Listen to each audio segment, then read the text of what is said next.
এখন আদ্রিতা ওকে কিভাবে বোঝাবে? ভুল করে যদি বিজন টাকা ফেরত চায় তবে আদ্রিতার কোম্পানি সেন কর্পোরেশন খুব বড় সমস্যায় পড়ে যাবে। তারপর কি হবে? সেন পরিবারের দেখভাল কে করবে? এইসব ভাবতে ভাবতে ভাই আপনারা পুরো নাটক দেখার জন্য ইউটিউবে অনেক খোঁজাখুঁজি করছেন, ঠিক আছে, তারপরে কিন্তু পাননি। কিন্তু আমি পুরো নাটকটা দেখছি এবং আমার কাছে কিন্তু ডাউনলোড দেওয়া আছে। আমি এই জন্য আপলোড দিচ্ছি না, আপনারা আমাকে সাবস্ক্রাইব করতেছেন না। আপনারা জলদি জলদি সাবস্ক্রাইব করুন। আমার সাবস্ক্রাইব টার্গেট পূরণ হয়ে গেলে আমি ভিডিওটা আপলোড দিয়ে দিব, আপনারা সুন্দরভাবে দেখবেন অথবা ডাউনলোড করতে পারবেন, ঠিক আছে। আমি সম্পূর্ণ নাটকটি দেবো শুধুমাত্র যদি আপনারা সাবস্ক্রাইব করেন। এই সাবস্ক্রাইবের বিনিময়ে আপনারা সাবস্ক্রাইব করুন, আমি ভিডিওটা আপলোড দিচ্ছি, ঠিক আছে। আর সাবস্ক্রাইব না হলে কিন্তু মোটেও দিব না। সবাই দ্রুত সাবস্ক্রাইব করুন। জানোইনি কে? নিজের বসকে এভাবে একজন ভিখারিকে হাতে পায়ে ধরতে দেখে গার্ডিও অবাক হয়ে গেল। আরে sir, sorry sir, extremely sorry, আপনি আমার সঙ্গে আসুন। সরি স্যার, সরি, ভুল হয়ে গেছে স্যার। সালাম স্যার। নীল কি তবে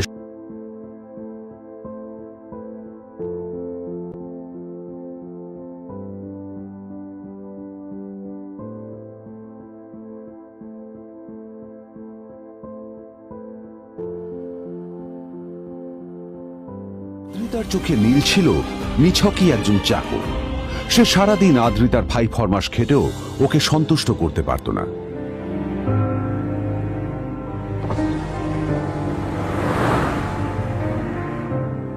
এত কিছুর পরেও কেন একজন ধনী বাবা তার মেয়েকে গরিব ছেলের সাথে বিয়ে দেন?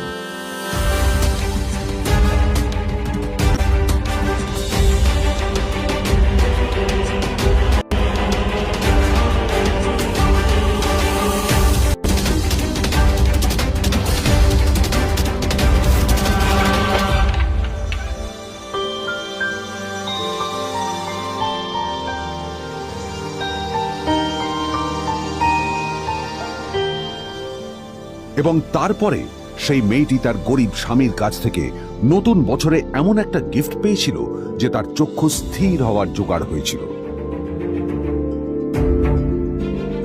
আর ওর স্বামী সম্পর্কে সত্যিটা জানার পর তো ও প্রায় অজ্ঞান হয়ে গিয়েছিল।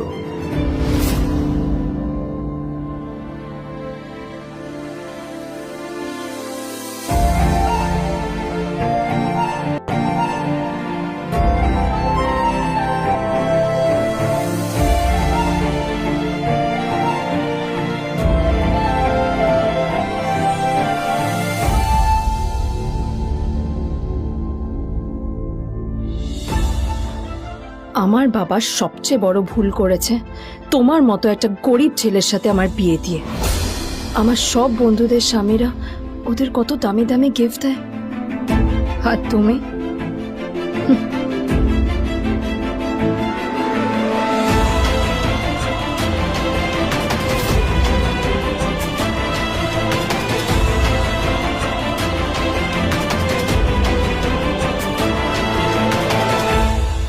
আদ্রিতা তার বাবার কথায় নীলকে বিয়ে তো করেছিল, কিন্তু ও শর্ত দিয়েছিল যেন বাড়ির বাইরের কেউ না জানতে পারে যে নীল ওর স্বামী।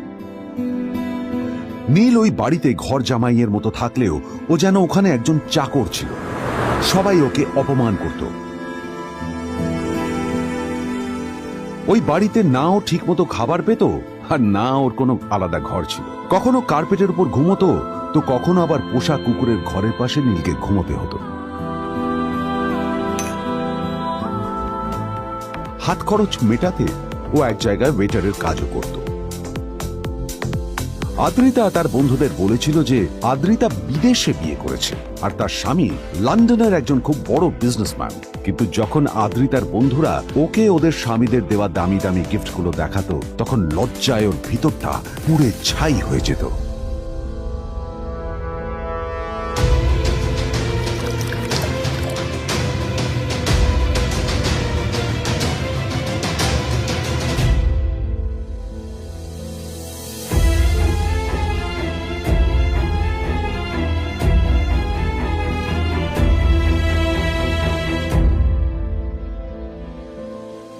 এই যে শোনো, নিউ ইয়ারে আমার একটা গিফট চাই তোমার থেকে। আর গিফট যেন দামি হয়, হ্যাঁ, মানে খুব দামি, কয়েক লাখ টাকা। ওকে? কয়েক লাখ টাকা? কিন্তু অদ্রিতা, এত টাকা আমি একসাথে কখনো দেখিনি। তোমাকে এত দামি গিফট আমি কি করে দেব? এটা তো তোমার বিয়ে করার আগে ভাবা উচিত ছিল। একজন পুরুষ মানুষ হয়ে নিজের স্ত্রীর এইটুকু ইচ্ছা তুমি পূরণ করতে পারবে না? স্ত্রীর এই কথাগুলো নীলকে আহত করে। নিঃশব্দে ওখান থেকে চলে যায় নীল।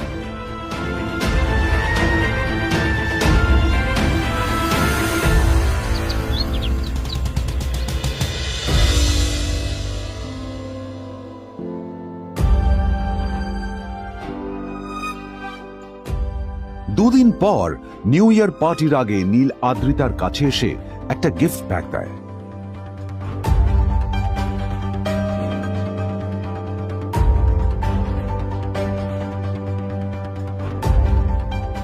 আদ্রিতা মুখ বেজার করে বাক্সটা খুলল, তবে তারপর বাক্সের ভেতরে গিফটটা দেখতেই ও চমকে গেল।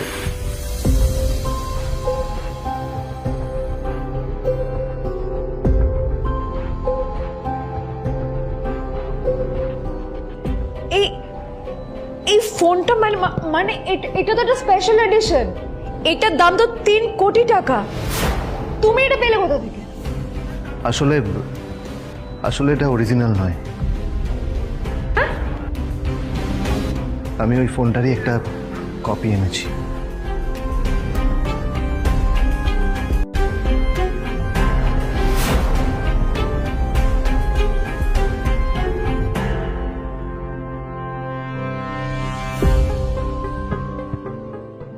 কিন্তু আদ্রিতার নীলের কথা একটু সন্দেহ হয়, কারণ ফোনটা দেখে একেবারেই আসল বলেই মনে হচ্ছিল। পরের দিনই আদ্রিতা ওই কোম্পানির শোরুমে গেল। এই ফোনটা একটু দেখুন না প্লিজ। ওয়াও, আচ্ছা ম্যাম, আপনি কি মিস্টার রয় চৌধুরীর বন্ধু? কে মিস্টার রয় চৌধুরী? ও, আপনি কি ওই রয় চৌধুরী গ্রুপ অফ ইন্ডাস্ট্রিজের মালিকের কথা বলছেন? হ্যাঁ। না না, আমি ওনাকে চিনি না। আমি কেন, আমার মনে হয় কেউই ওনাকে চেনে না। বড় বড় মানুষেরাই ওনা দেখা পান না। আমিও কোনোদিন ওনাকে দেখিনি। কিন্তু সাডেনলি আপনি এই প্রশ্নটা করলেন কেন? অ্যাকচুয়ালি ম্যাম, আপনার হাতের এই ফোনটা আসলে এটা ফোনের স্পেশাল এডিশন। এই কাটিং, এই ডিজাইন, এই লোগো, এটা জাল করা ইজ নেক্সট টু ইম্পসিবল। আর গোটা ভারতে বিক্রি হওয়া এই ফোনের সেকেন্ড পিস এটা, যেটা মিস্টার রয় চৌধুরী কিনেছিলেন। সেজন্য জিজ্ঞেস করছি ম্যাম, আপনি এই ফোনটা কোথা থেকে পেলেন? তবে কি নীলই মিস্টার রয় চৌধুরী, নাকি নীল এই ফোনটা চুরি করেছে? বেকার নীলের কাছেই কোটি টাকার ফোন কোথা থেকে এলো? নীলের সত্যিটা তাহলে কি? আর ও যদি সত্যি বড়লোক হয়ে থাকে, তবে ও নিজের শ্বশুর বাড়িতে খরচামাই হয়েই বা থাকে কেন? আদ্রিতা এসব কথাই মনে মনে ভাবছিল। তবে আদ্রিতার বিশ্বাস ছিল যে কোনো না কোনো মতলব করেই নীল এই ফোনটা আদ্রিতার জন্য নিয়ে এসেছিল। কিছুদিন পর আদ্রিতা সেই ফোনটার কথা ভুলে গেল। নীল সকাল সকাল ঘুরতে বেরিয়েছে বাইরে।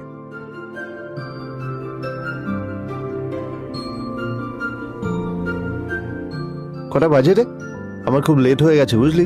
তোরা খেল, ঠিক আছে? তোরা খেল, আমি আসছি।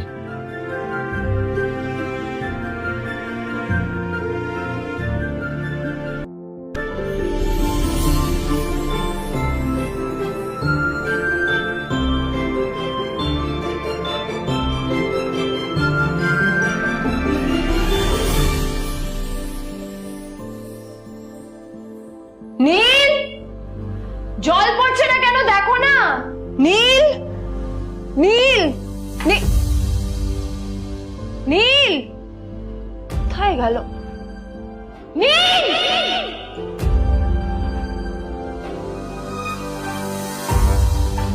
নীল, নীলকে ডাকছে কেন বলতো? ওইদিকে বাড়িতে আদ্রিতা আর চিত্রা আশ্চর্য হয়ে গেল যে নীল হঠাৎ কোথায় উধাও হয়ে গেল।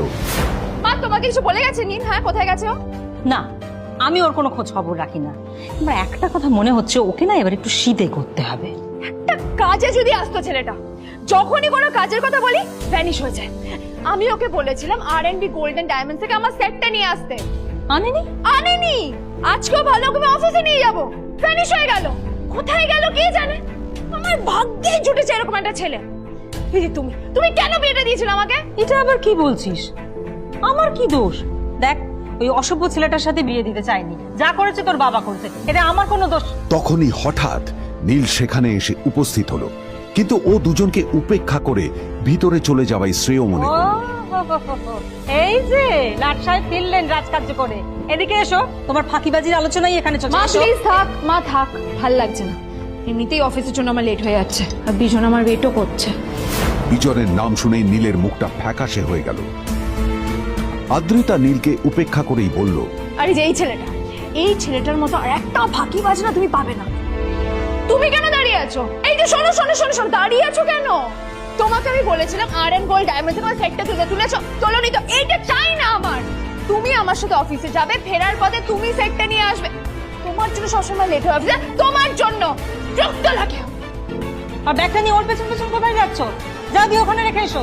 নীল চিত্রার সাথে মাঝে মাঝে ঝগড়া করলেও তার স্ত্রী আদ্রিতার সাথে ও কখনো ঝগড়া করতো না। সত্য সব অপদার্থ।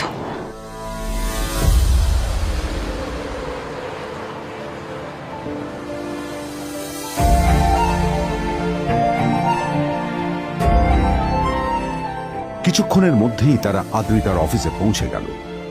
আদ্রিতা গাড়ি থেকে নামতে নামতে দেখলো যে তার কাছে অনেকগুলো ফাইল আছে। নীলের দিকে তাকিয়ে ওকেই ফাইলগুলো নিয়ে ভেতরে আসতে বলল। চলো, হাঁ করে দাঁড়িয়ে আছো কেন? ফাইলগুলো নিয়ে ভেতরে এসো।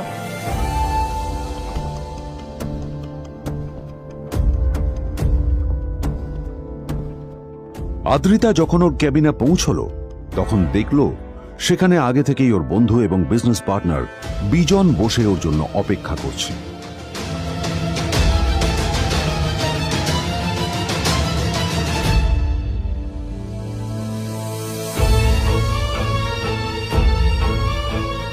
কোথায় ছিলে বলো? আমি 1 ঘন্টা ধরে তোমার জন্য এখানে ওয়েট করছি। এই লোকটার কি কোনো কাজকর্ম নেই? 1 ঘন্টা ধরে বসে আমার স্ত্রী আদ্রিতার জন্য অপেক্ষা করছে।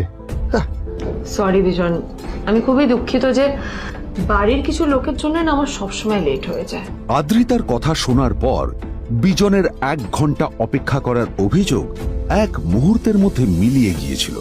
কি হলো, হাসছো কেন? লটারি পেলে নাকি? লটারি? হ্যাঁ, তুমি আসা মানে আমার কাছে লটারির থেকেও বেশি দাম। তবে তার থেকে কিঞ্চিত কম দামি একটা গিফট আমি তোমার জন্য এনেছি।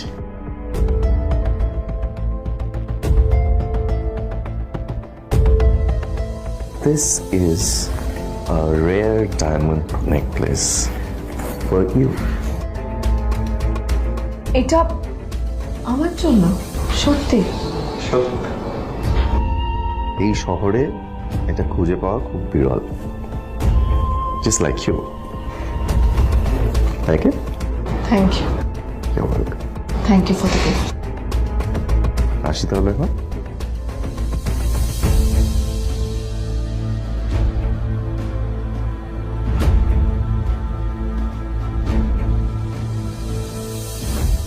আদ্রিতা, আমি আজ পর্যন্ত তোমাকে কোনো রকম উপদেশ দিইনি, কিন্তু আজ আমি তোমাকে বলতে বাধ্য হচ্ছি। এই যে এই লোকটা তোমাকে শুধুমাত্র ইমপ্রেস করার জন্য একটা নকল সস্তার হীরের গয়না দিয়ে গেছে। এরকম একটা লোকের সাথে তোমার মেশা উচিত না। ভবিষ্যতে কিন্তু তুমি বিপদে পড়বে। আদ্রিতা, আমি তোমাকে কথা দিচ্ছি, আমি তোমার জন্য আসল রেয়ার একটা হীরের গয়না এনে দেবো, এর চেয়েও দামি, এর চেয়ে অনেক অনেক বেশি দামি। তার জন্য আমাকে যাই করতে হোক না কেন, আমি তোমাকে একদিন ঠিক এনে দেবো তোমাকে। তাদের বিয়ে হয়েছে 2.5 বছর। এর মধ্যে প্রথমবার তার মনে হলো নীল তার জন্য লড়াই করছে। নীলের এই রূপটা দেখে আদ্রিতা চমকে গেল। আজ প্রথমবারের মতো আদ্রিতার মনে প্রশ্ন এলো, নীলকে নিজের থেকে দূরে সরিয়ে রেখে আমি কি কোনো ভুল করছি? না না, এটা আমি কি ভাবছি? বিজন আমার বিজনেস পার্টনার, ও আমাদের মেইন ইনভেস্টর। নীলের এই অ্যাকশনের কারণে বিজন আমার কোম্পানি থেকে ব্যাক আউট করে গেলে কি হবে? না না না না না, নীলের জন্য আমি আমার এত বছরের পরিশ্রমকে জলে দিতে পারি না। আমার নীলকে নয়, আমার বিজনকে প্রয়োজন। এইসব ভাবতে ভাবতে আদ্রিতার নীলের ওপর রাগ হতে শুরু করে। আদ্রিতার রাগ তখন চরমে উঠে যায়। আজ প্রথমবার নীল আদ্রিতার সাথে খারাপ ব্যবহার করেছে। How dare you! তোমার এত বড় সাহস! হ্যাঁ, তোমাকে কে অধিকার দেয় বলো তো যে তুমি আমারই অফিসে দাঁড়িয়ে আমাকেই এতগুলো উল্টোপাল্টা কথা তুমি শোনালে? তোমাকে এখানে আনাই আমার ভুল হয়েছে, সবচেয়ে বড় ভুল হয়েছে। এবার চুপচাপ এখান থেকে বেরিয়ে যাও, right now. Get out! Neel আদ্রিতার এই কথার কোনো উত্তর দিল না। নীল জানতো যে ও যতই কথা বাড়াবে আদ্রিতা ততই বেশি রেগে যাবে। আদ্রিতা যেন তেন ভাবে নিজের রাগ চেপে ব্যাপারটা ওখানেই শেষ করার চেষ্টা করলো, কিন্তু ও তো জানতো না যে ব্যাপারটা তখন সবে শুরু হয়েছে। কি হলো, শুনতে পাচ্ছিস না? কালা নাকি? আমারই সামনে দাঁড়িয়ে আমার কেনা গিফট নিয়ে তুই মজা করলি? কত বড় সাহস রে তোর! নিজেকে তো বিক্রি করে দিলে ওরকম একটা ডায়মন্ড নেকলেস তুই কিনতে পারবি না। তোর এই গরিবের পারফিউম, সস্তা শার্ট, পায়েটা ফাটা চপ্পল নিয়ে নিজেকে বড় হিরো মনে করছিস? তোর নিজের কত দাম সেটা তোর নিজের জানা উচিত। Zero, big zero. সালা খরচা মাইতে চল।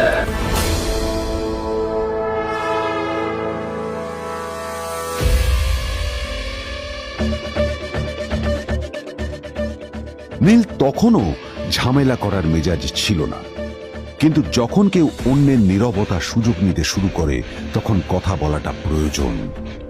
নীল আঙুল তুলে পেছনের দিকে ইশারা করে। প্রথম কথা, ওই যে ওখানে দাঁড়িয়ে আছে, ও আমার স্ত্রী।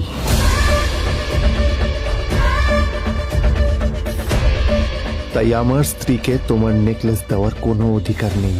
ওকে যদি নেকলেস দিতে হয় তাহলে আমি দেব। তাই এসব ফ্রডগিরি বন্ধ করো। আর দ্বিতীয় কথা, যার পকেটে পয়সা নেই ঝনঝন আওয়াজ করা তার মানায় না।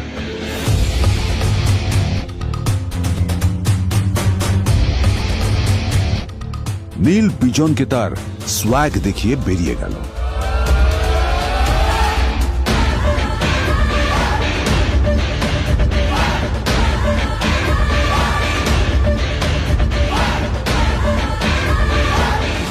আদ্রিতার রাগে গজগজ করছিল। ওর জ্বলন্ত চোখের সামনে শুধু নীলের মুখটা ভেসে উঠছিল। ও যতই নীলের কথা ভাবছিল ততই ওর রাগ বেড়ে যাচ্ছিল।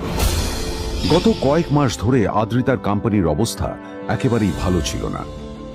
আদ্রিতা তা সামলানোর আপ্রাণ চেষ্টা করছিল। কি যে করবেও সেইটাই বুঝে উঠতে পারছিল না। তারপর বিজনের সাথে ওর দেখা হলো, আর তখনই বিজনের সাথে ওর বন্ধুত্ব হলো। বিজন একটা খুব বড় পরিবারের সদস্য। আজ বিজন শুধুমাত্র আদ্রিতার কোম্পানির একজন বিজনেস পার্টনারই নয়, সাথে বড় ইনভেস্টরও। আর শুধুমাত্র বিজনের কারণেই আদ্রিতার কোম্পানি এখনো চলছে। এই কোম্পানির সমস্ত লস বিজনই বহন করে এবং আদ্রিতারও ওকে তাই খুব প্রয়োজন। বিজনের সাথে বন্ধুত্ব করা আদ্রিতার পক্ষে সহজ কাজ ছিল না। অনেক কাঠখড় পুড়িয়ে আদ্রিতা ওর কাছাকাছি এসেছিল। সবকিছু ঠিকঠাকই চলছিল, সবকিছুই আদ্রিতার প্ল্যান অনুযায়ী হচ্ছিল, কিন্তু নীল আজ এসে সবকিছু নষ্ট করে দিল। জাস্ট কি দরকার ছিল বুঝতে পারছি না। কি দরকার ছিল নীলের বিজনকে এতগুলো কথা শোনানোর? এবার বিজন আমাকে টাকা দেবে কিনা সেটাও জানি না। আমার কোম্পানিতে ইনভেস্ট করতে চাইবে কিনা সেটাও বুঝতে পারছি না। কি করব?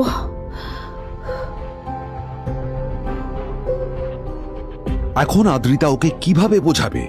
ভুল করে যদি বিজন ওর টাকা ফেরত চায় তবে আদ্রিতার কোম্পানি সেন কর্পোরেশন খুব বড় সমস্যায় পড়ে যাবে। তারপর কি হবে? সেন পরিবারের দেখভাল কে করবে? এইসব ভাবতে ভাবতে আদ্রিতা নিজের উপরেও রেগে গেল। আসলে দোষটা ওর নিজেরই। আদ্রিতা কেন নীলকে ওদের মাঝে আনতে গেল? নীলকে অফিসে নিয়ে আসারই বা কি দরকার ছিল? আর যদি সে নীলকে সাথে করে না আনতো তাহলে বিজন এখন ওর সাথেই বসে থাকতো।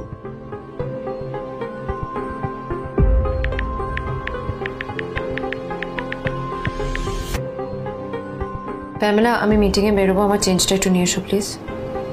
Thank you. আর অন্যদিকে সেন কর্পোরেশনের অফিস থেকে বেরিয়ে নীলের খুব ফুরফুরে লাগছিল। তখনই হঠাৎ ওর ফোনটা বেজে উঠল। ফোনটা ছিল মিস্টার রায় চৌধুরীর। তিনি ছিলেন শহরের সব থেকে বড় বিজনেসম্যান।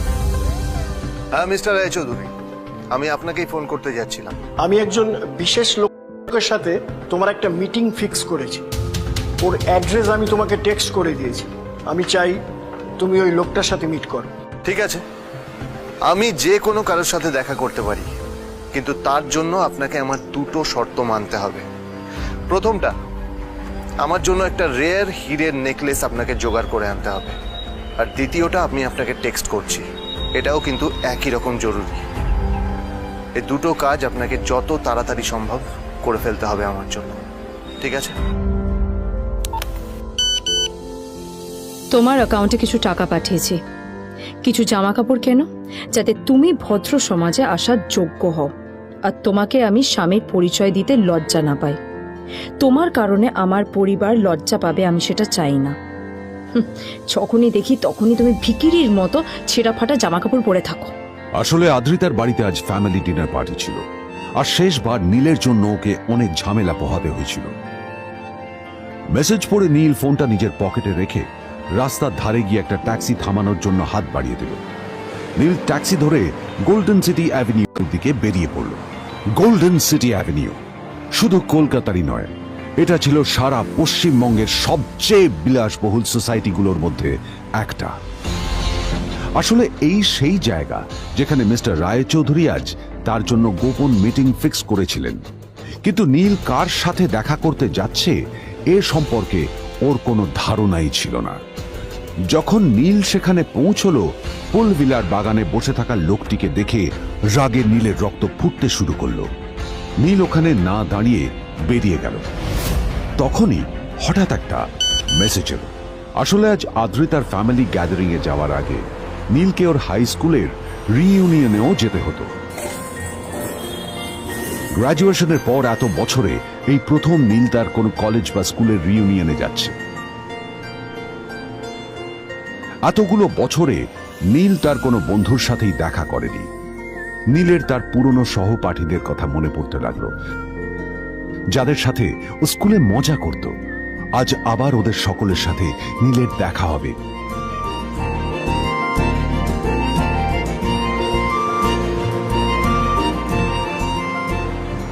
আর এই সব কিছু ভেবেই নীল এক্সাইটেড হয়ে যাচ্ছে। আসলে সোহিনীকে নীল তার স্কুল টাইমে পছন্দ করত।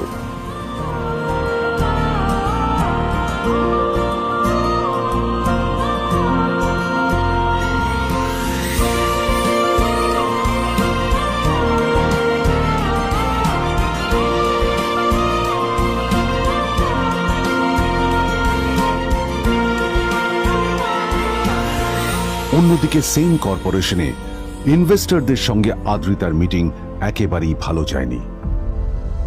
তাকে দেখে বেশ গম্ভীর মনে হচ্ছিল।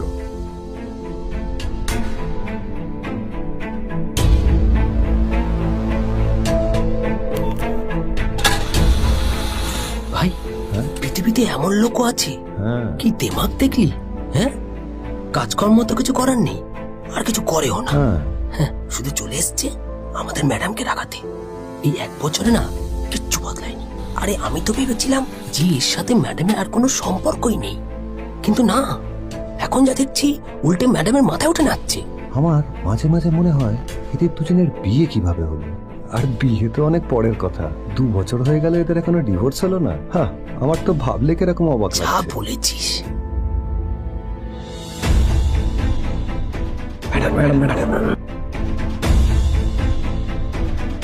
অফিসে চলতে থাকা এইসব কথা শুনে আদ্রিতার আরো রাগ হলো। আদ্রিতা ক্যাবিনে যাওয়ার পরে রাগকে নিয়ন্ত্রণ করা ওর পক্ষে আরো কঠিন হয়ে গেল।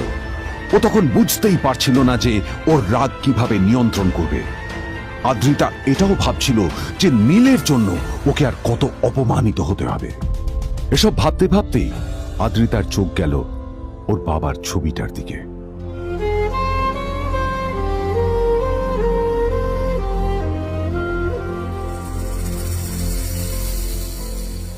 আমি তো তোমার সবচেয়ে প্রিয় মেয়ে ছিলাম বাবা। তাই তাই আমি সবসময় ভেবেছি যে তুমি আমার জন্য যাকে সিলেক্ট করবে সে সব থেকে শ্রেষ্ঠ হবে। তাই আমি নিজে থেকে কখনো কোনো রিলেশনশিপে যাইনি, আর আর তোমার কাছে বিয়ের কোনো শর্তও রাখিনি। কিন্তু কিন্তু তুমি না আমার সাথে কি করলে? এই গাধাটার সাথে আমাকে বিয়ে দিলে। আমার আমার জীবনটা নষ্ট হয়ে গেল, শেষ হয়ে গেল।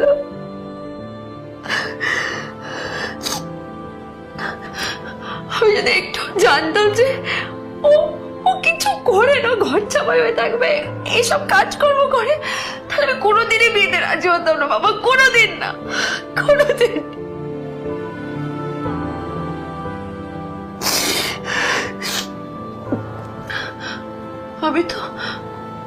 আমি তো সবসময় ভাবতাম যে বাবা মারা তাদের সন্তানের ভালো চায়, কল্যাণ চায়, তাদের জন্য চিন্তা করে।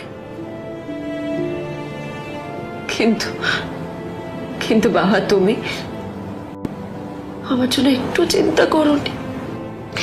তুমি শুধু তোমার শেষ কর্তব্যটুকু করতে চেয়েছিলে, শেষ ইচ্ছাটুকু রাখতে চেয়েছিলে,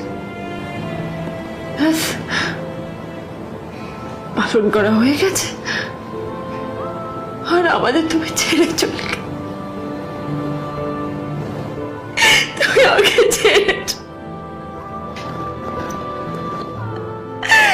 চলে গেলে। অন্যদিকে নীল রিইউনিয়ন পার্টির জন্য হোটেল প্রাইম স্টারের দিকে রওনা হলো। হোটেল প্রাইম স্টার ছিল শহরের সবচেয়ে দামি হোটেল। ওখানে শহরের সব বড় লোকেরা যাতায়াত করত। নীল যখনই তার পুরনো বাইকটা নিয়ে ওখানে পৌঁছলো, ওর পুরনো জামা কাপড়, পুরনো বাইক আর ওর পায়ে ছেঁড়া চপ্পল দেখে সিকিউরিটি গার্ড ওকে গেটের বাইরেই আটকে দিল। থাম থাম, এই কোথায় যাচ্ছিস শালা ভিকিরি? না না দাদা, আপনি আমাকে ভুল বুঝছেন। আসলে আমাকে ইনভাইট করা হয়েছে, আমি এই হোটেলেই এসেছি। শালা মিথ্যে কথা বলার জায়গা পাস না? হ্যাঁ, মিথ্যে কথা বলার আগে নিজের চেহারাটা তো দেখতিস। এটা একটা প্রাইম হোটেল, বুঝেছিস? এখানে সব শহরের বড় বড় লোকেরা তাদের বড় বড় গাড়ি নিয়ে আসে। শালা তোর মতো একটা ভিকিরি একটা ফ্যাট প্যাটে আওয়াজ বের করা বাইক নিয়ে চলে এসেছিস, আর আমি তোকে ঢুকতে দেবো না দাদা, আমাকে ইনভাইট করা হয়েছে। আমাকে শুনুন, শুনুন না, আরে চল, আমাকে একবার ঢুকতে দিন আমাকে। নীল পড়ে যেতেই একটা দামি গাড়ি ওখানে এসে দাঁড়ালো। এই গাড়িটি আর অন্য কারো নয়, হোটেল প্রাইমের মালিক মিস্টার খান্নার ছিল। কি হচ্ছে কি এটা? হোটেলের গেটের সামনে এসব এসব ক্যাশ চলছে এখানে। হোটেলের বদনাম হবে না এতে? স্যার দেখুন না, এই যে ভিকিরিটা হোটেলে ঢুকতে যাচ্ছে, আমি বারণ করছি, শুনছে না স্যার? শালা, আপনি কি করতে আছেন? কে কি হচ্ছে দেখি দেখি কে? মিস্টার খান্না তার চশমা খুলে নীলের দিকে দেখলেন, আর ওনার মুখটা হাঁ হয়ে গেল।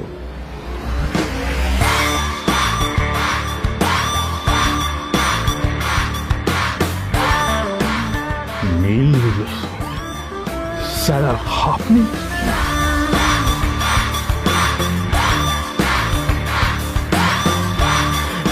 Extremely sorry sir. Sir sir, আপনি একটা ইনফর্ম করেননি কেন আমাকে? আপনি আসবেন জানলে তো আমি নিজে রিসিভ করতে আসতাম আপনাকে। ছি ছি ছি ছি ছি ছি। ঠিক আছে, আপনি ব্যস্ত হবেন না প্লিজ। জানোইনি কে? নিজের বসকে এভাবে একজন ভিখারিকে হাতে পায়ে ধরতে দেখে গার্ডটিও অবাক হয়ে গেল। আরে sir, sorry sir, extremely sorry. আপনি আমার সঙ্গে আসুন। সরি স্যার, সরি, ভুল হয়ে গেছে স্যার। সালাম স্যার। নীল কি তবে সত্যিই একজন খুব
হ্যাঁ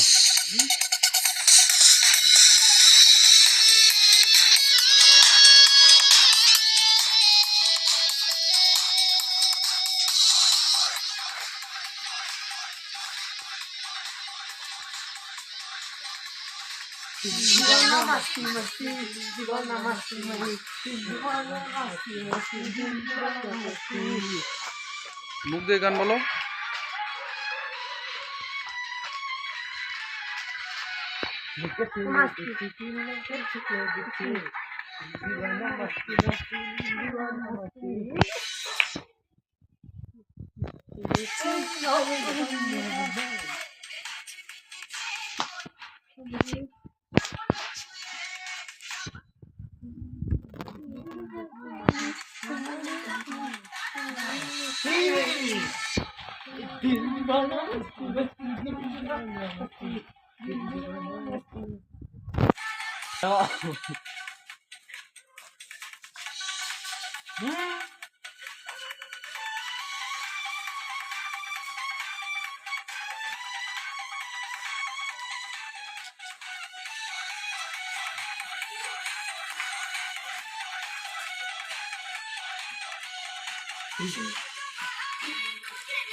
মুখ দিয়ে গান বলো।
গান বলো জোরে জোরে।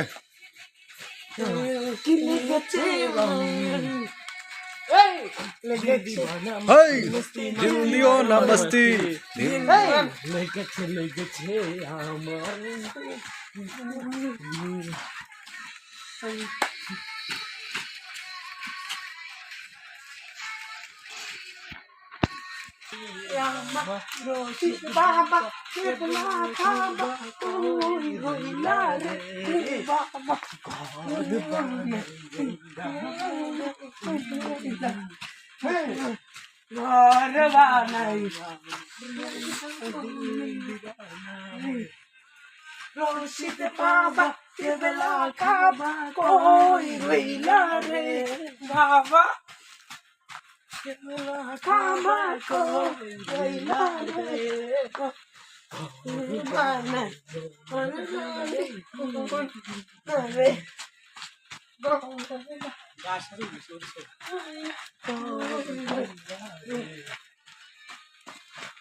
Baba,